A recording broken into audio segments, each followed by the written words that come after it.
বাংলাদেশে লক্ষ লক্ষ কওমি মাদ্রাসার এই বাংলার জমিনে কাদিয়ানীদেরকে মুসলিম পরিচয়ে থাকতে দেওয়া হবে না, হবে না, হবে না।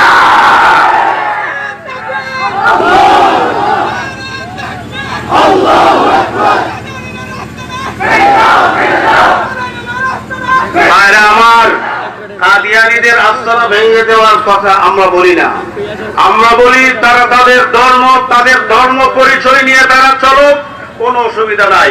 ভোটার আইডি কার্ড আছে, আমার আইডি কার্ডের মধ্যে আমার নাম আছে, বাবার নাম আছে, ধর্মের নাম আছে ইসলাম। আমার আইডি কার্ডে যেমন ধর্মের নাম দেওয়া আছে ইসলাম, ওই কাদিয়ানীর বাচ্চাও তার ধর্মের নাম দিয়েছে ইসলাম।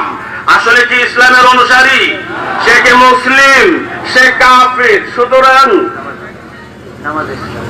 সে কাফির পরিচয় নিয়ে এই দেশে থাকুক, অমুসলিম পরিচয় নিয়ে এই দেশে থাকুক, কাদিয়ানী ধর্মের পরিচয় দিয়ে এই দেশে থাকুক, সকল নাগরিক সুযোগ সুবিধা ভোগ করুক, আমাদের কোন রকমের আপত্তি নাই।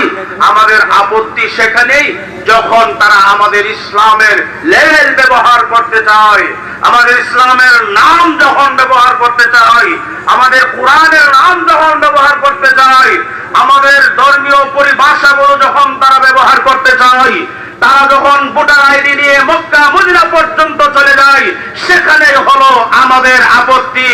এটা আমাদের এই দেশে কখনো তৌহিদি জনতা মেনে নেবে না, নেবে না, নেবে না। ঠিক কিনা জোরে কোন?